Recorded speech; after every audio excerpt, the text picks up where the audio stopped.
politiko. Yan ang problema dyan, mga kababayan. And worse, dito sa mga flood control projects, karamihan dyan ghost, dinadaya nila, reported siya na completed, wala mang nangyari sa proyekto, wala mang ginawa. The President also signaled that investigations will not be limited to flood control projects, citing a World Bank estimate that 20% of the country's annual budget is lost to corruption. Fix the problem, not the blame. You cannot fix the problem without knowing who to blame. Yes. So one thing follows another. So for us to fix the problem, we have to know what happened and where did it go wrong. Something like this, 800 billion for 6 members of Congress. Mr. Chair, can you restate it, Mr. Secretary? What was the allegation again? Nagpapagang mga balita at pagtalakay sa mga isyu na lipungan. Bulsa! Opinyon, balat at paglalantad sa katotohanan. Bulsa! What you see is what you get. You decide. Hello po mga kababayan, si Dante Maravillas, Bicolano, vlogger, broadcast journalist from Albay. Dito muna pala tayo mga kababayan sa ating joke time portion para lagi lang tayong masaya kahit punong-puno ng problema, di ba? Padala to ni Pulbes A. Los Viminda. Ang eksena po, nasa jeep. Siksikan yung jeep ng mga pasahero. Ngayon, may biglang nautot. Sabi ng mga pasahero, ala naman, ang baho. Sino ba yung nautot? Siyempre, walang umaamin. Ngayon, sabi ng driver, oy, ikaw na umutot, bayad ka na ba? Biglang sumagot yung isang matanda na pasahero. Sabi ng matandang pasahero, aba oy, nagbayad na ako ha? Napaamin.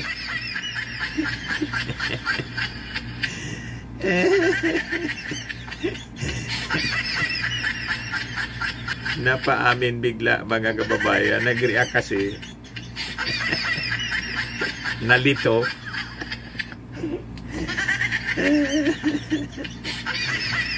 Diba? Anyway, matik na 200 pesos. Kasali ka na rin sa ating monthly draw. Pag nabunot yung pangalan po ninyo, 5,000 pesos. Pag hindi, kasali ka pa rin sa grand draw natin sa December, 10,000 pesos po yung mananalo. So, balikan natin itong ating topic mga kababayan. Kasi inis na po yung ating Pangulong Bongbong Marcos. Isinisisi sa kanyang administrasyon ang matinding mga pagbaha noong mga nakalipas na araw at taon.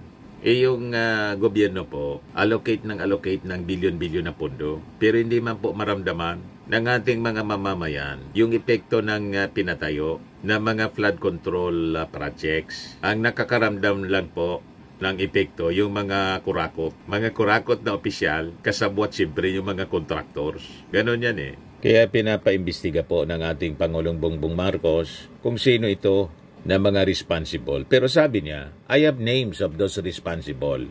Yun ang kanyang sinabi sa part 1 of the 3rd episode ng PBBM podcast na may titulong Sa Likod ng Sona na unang pinalabas kahapon.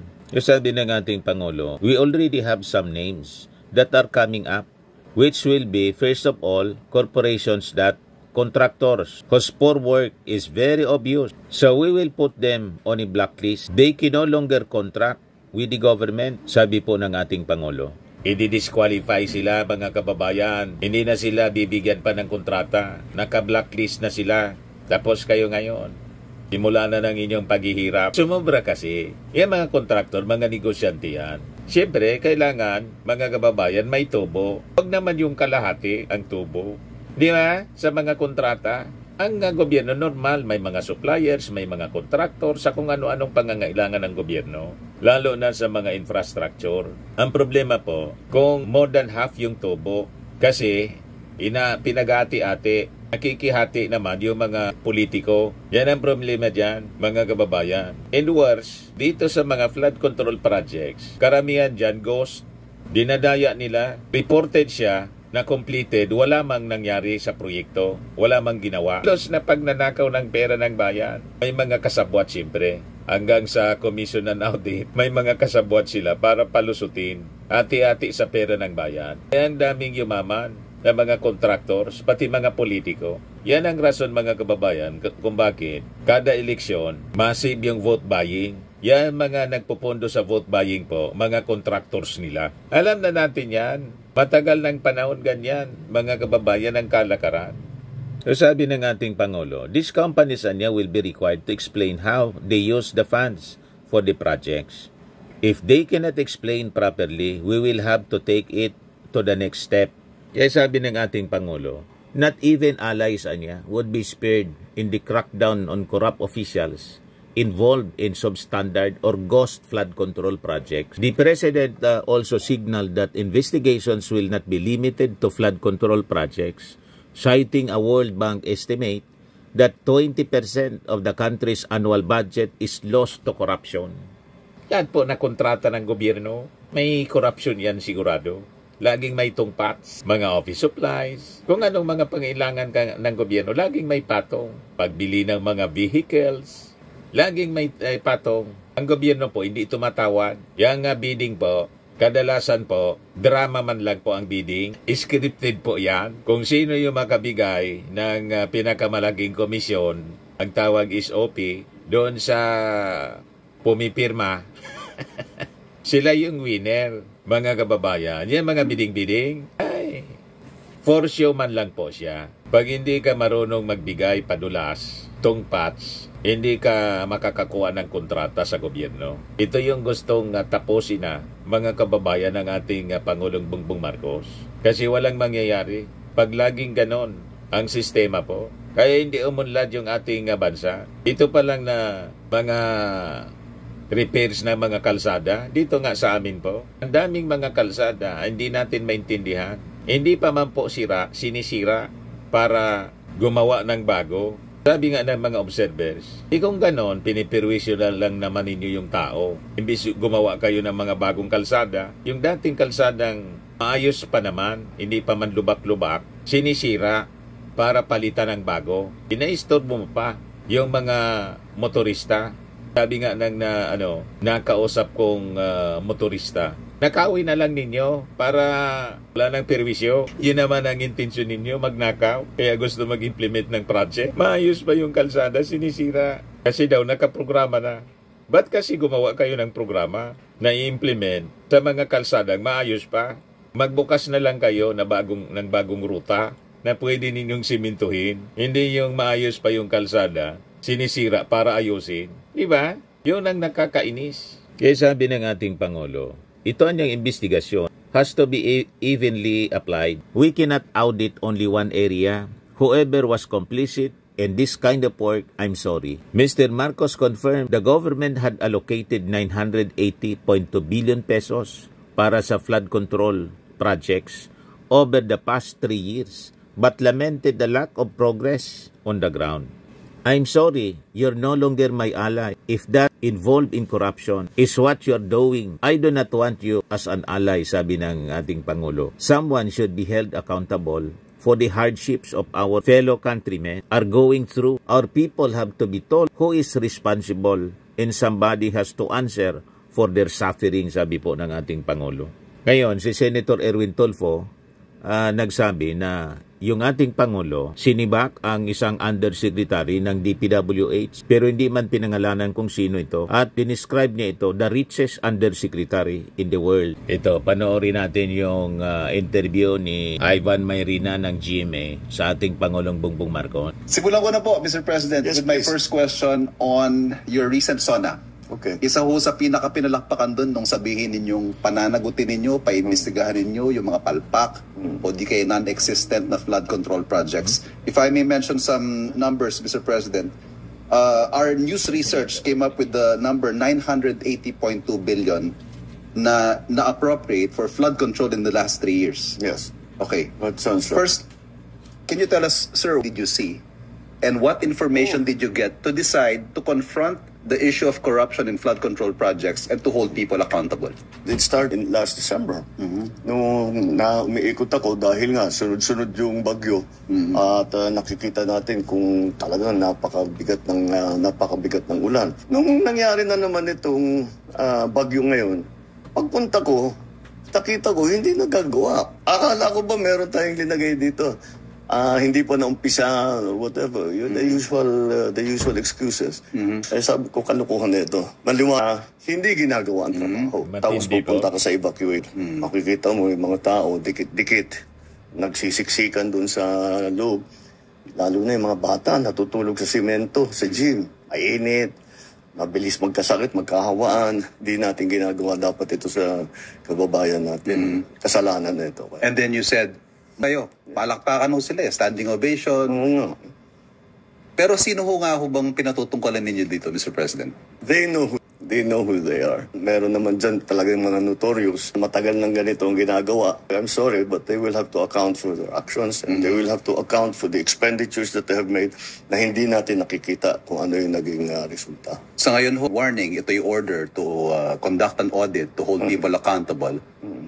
Ang tanong ho siguro ngayon, is President Marcos going to crack the whip, really crack the whip on those responsible? The key is to fix the problem.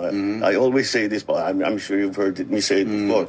Fix the problem, not the blame. You cannot fix the problem without knowing who to blame. Yes. So one thing follows another. So for us to fix the problem, we have to know what happened and where did it go wrong at sinong dapat managot. Meron dapat naman managot dahil sa dinadaanan na hirap na dinadanas ng ating mga kababayan. They have to be told who is responsible and somebody has to answer for their suffering. Paano ho? Sorry na lang. Sorry kayo. Hindi na kita kaalyado kung ganyan ang ginagawa mo. Ayaw na kita kaalyado. Naging focus po ninyo dito sa pagpapanagot, yung pag-mention yung control projects. Pero in your own words, sir, sabi nyo, alam ng buong madla na may mga kumikickback sa mga government projects. The World Bank puts it at 20%. Yung 20% daw ng annual budget ng Pilipinas na pupunta sa corruption. Yeah. How far are you going to take this, sir? Will this also extend to other projects na hindi mga flood control na posibleng kumikickback din ng mga opisyal ng gobyerno? Evenly applied. Hindi naman maaari. Dito lang tayo nag-audit. Dito lang tayo naghahanap ng mananagot. Kailangan lahat, kung sino man may naging kasabwat dito sa ganyang klaseng pagtrabaho, sorry na lang. Kagaya na sabi ko, sorry na lang. May calls how to have the conduct this audit, this review of all these projects. Well, wag daw po DPWH. What's your take on this? Hindi talaga DPWH. Dapat. Hiningi lang natin, hindi nang hiningi. Kinuha na natin yung listahan. Kaya yung mahalaga doon sa aming pinag-usapan na isa sa publiko natin.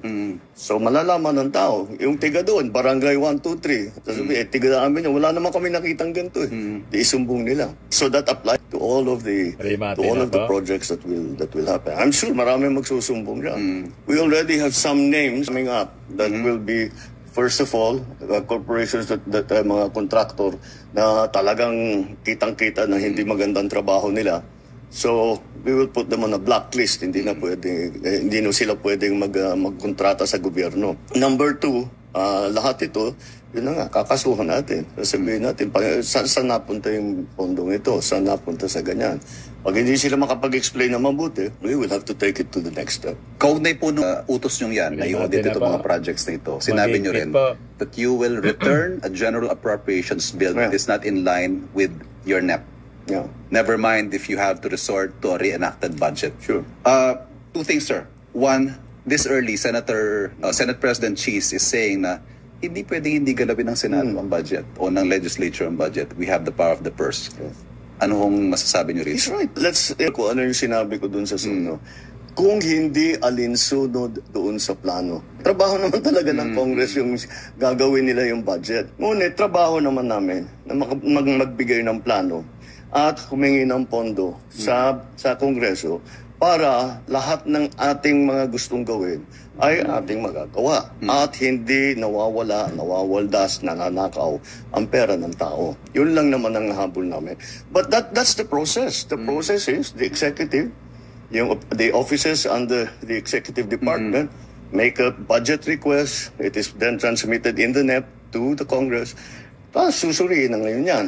Meron sasabihin, yung mga changes na gano'n. Ang tinutukoy niyo po yung mga lang insertion na tatanggalin dito, lilipat sa ganyan. Yung pinakamalaking naging problema, yung yung foreign assisted tanggal halos lahat ng funding. So, kailangan natin ibalik yun dahil importante yung mga foreign assisted projects. At saka sinisira pati yan ang reputation natin. Yes. And the worst part of this all, yung napupunta, kuminsan yung mga project na hindi maganda, napupunta sa unappropriated. Ano yun? Utang yun. Nangungutang tayo para bang rakot itong mga ito. Sobra na yun. Sobra Secondly, I said there are 2 points related to this question, sir. Are you prepared to reenact a budget? Oh, yes. Hindi na ho siya responsive sa mga plano ng administrasyon ninyo? Well, yes, I'm willing to reenact the budget if that's what we'll have to do. Since I made it already, I made New Year's Day the hard deadline. I'm sure we will find it. Maganda yung mga reactions ng mga tao. Sabi ni Cheska Rivera, grabe. Saludo ako sa tapang ni PBBM. Diritsaan niyang kinakalaban ang katiwalian. Sabi ni Lucas Torres, good job sa transparency. Sana magtuloy-tuloy. Sabi ni Trisa Don, walang takot magsabi ng totoo si BBM. Iba talaga pag may malasakit sa bayan. Sabi ni Tristan Gay or Guy, panoorin niyo po guys, very eye-opening ang topic. Sabi ni Jessa G, pusong Pilipino, isip moderno, ganyan dapat ang leader. Sabi ni Ramon Dizon, ganda ng mensahe, diretso at malinaw. Sabi ni Francine Ispanula, salamat PBBM sa tapang laban sa katiwalian. Sabi ni Ella Sandoval, yan ang leader, may paninindigan, walang palakasan, dapat accountable. Sabi ni Risa Jane, dapat lang mapanagot ang mga abusado sa proyekto. Sabi ni Jose Ramon Villanueva, tama gid si BBM, dapat may accountability, gag transparency sa tanan mga proyekto para hindi masayang ang kwarta sang pumuluyo. Sabi ni Sabor Sin, dapat lang may warning sa mga abusado. Kawawa ang mga tao pag binaha. Sabi ni Ho, mabait nga si PBBM pero matalino at kita nyo naman napakulong ang kriminal at may susunod na mananagot at ipapadala abroad. Wait nyo lang. Sabi ni Life Hacks, transparency wins. Sabi ni Didi, sa bawat salita mo, PBBM may dalang liwanag sa bayan. Sabi ni Dailan, suporta kami sa imo kampanya kontra katiwalian. Sabi ni Fanby, thank you for your commitment to transparency and accountability. Sabi ni Juliet Domingo, malaga to para sa kapakanan ng mamamayan. Sabi ni AAL Gaming, more episodes like this please. Sabi ni Syla Santiago, dito makikita ang tunay na malasakit ng Pangulo sa ating bansa. Sabi ni Dulce Santiago, mabuhay ka PBBM, salamat sa matapang na paninindigan kontra katiwalian. Sabi ni Triple K, thank you for providing such a valuable public service. Sabi ni Luz Basco, tamang direksyon po to, suportado ka namin. Sabi ni Drake Martin, tuloy lang po ang laban para sa maayos na gobyerno. Sabi ni Hercy Joyce Manansala, salamat PBBM sa pagiging bukas at tapat. Sabi ni Nature's Outlook, saludo sa malasakit ni PBBM sa bayan. Sabi ni Maris Montes, mahusay ang diskusyon. Sabi ni P. Landok, panoorin niyo po ito, napakalinaw ng intensyon ni PBBM na itama ang sistema. Sabi ni Jovelyn Peralta, dapat lang matigil ang pananamantala sa proyekto. Sabi ni Burger Lover, yes, dapat may accountability guide. Sabi ni Chinese Movies, transparency and leadership, PBBM is on the right track. Sabi ni Car Mator Solid, salute to PBBM for standing firm against graft and inefficiency. Sabi ni Miguel Pomoy, ang galing ng pagka-explain sa podcast, napakalinaw. Sabi ni Speed Street, at least may plano si PBBM para iwas korupsyon sa mga projects na dapat makatulong. Sabi ni Renz Cruz, saludo ako sa paninindigan ni PBBM laban sa korupsyon. Diba? Lahat positive yung mga reactions. Appreciated ng ating mga mamamayang Pilipino ang kampanya ng ating Pangulong Bongbong laban sa korupsyon. Kahit mga kaalyado, pag nadiskubre na yung mga kaalyado sangkot dito sa flood control mesh, hindi na niya tayo magkaalyado. Umanap na kayo ng kaalyado ninyo. Ano pa man, yung ating Pangulo na, and will end ng kanyang presidency sa 2028. O di hindi kayo kalyado. Wala nang paki yung ating Pangulo. Ang gusto lang ng ating Pangulo, ayusin yung ating bansa. O ngayon, ito yung investigasyon na ginawa ng Congress kahapon. Sabi dito, the Department of Public Works and Highways Secretary na si Manuel Bunuan described as preposterous. Bloggers claim that 800 million pesos worth of flood control projects had been cornered by 6 lawmakers. Naitanong kasi siya. Pakinggan natin mga kababayan yung hearing kahapon. Actually, the political blogger that you've given me, Your Honor, and what I can say, we don't have this kind of information at all in the department. To me, it's a little preposterous actually to have something like this, 800 billion for 6 members of Congress. Mr. Chair, can you restate it, Mr. Secretary? What was the allegation again? The 6 congressmen has cornered 800 billion in projects. Pesos for flood control projects, Your Honor. Mr. Chairman, can we ask the Secretary to make a categorical denial of the statement made by that blogger in social media in this committee, Mr. Chair? It is actually now that it is now open for me to respond, Your Honor. What I'm saying is that we don't have any specific record of this kind of allocation for the 6 congressmen that has been put into the... And can you mention the responsible blogger or irresponsible blogger who made that allegation, Mr. Chair? I don't have anybody. Did not say. Yeah. I think it's a page, Mr. Secretary, being circulated today.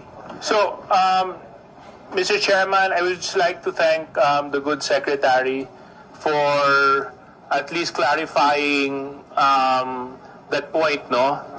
Kasi, alam mo, unfair talaga eh. I mean, we need to get, our facts. We need to get the truth, especially when we're trying to investigate issues and problems that affect the country.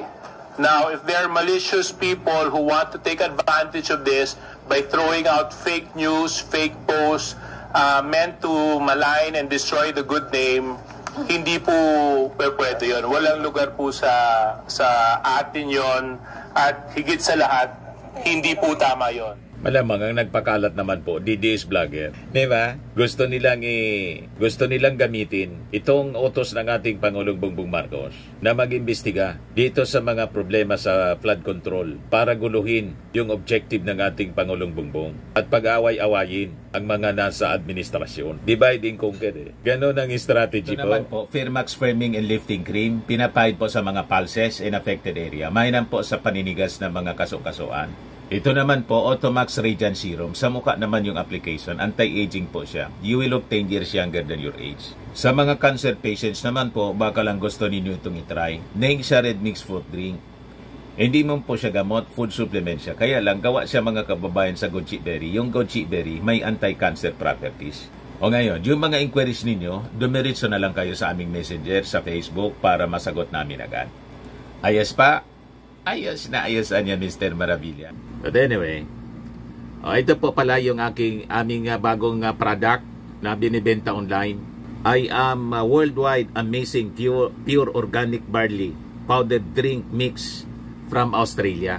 Negosyo to ng aking anak na architect entrepreneur Riz Maravillas. Ayan po.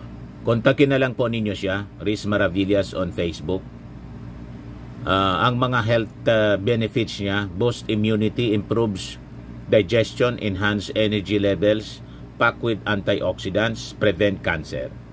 Sa mga naghanap po ng malinis and spacious fitness gym, pumunta lang po kayo sa aming Colossal Fitness Gym. May Grab car rental din po kami. Ito naman po yung bago naming product na binibenta online. Eye Glow Serum, whitening po siya. Tingnan ninyo yung epekto sa aking anak na architect before and now. Yung mga inquiries po ninyo, dumiretso na lang kayo sa kanyang Facebook account, Riz Maravillas.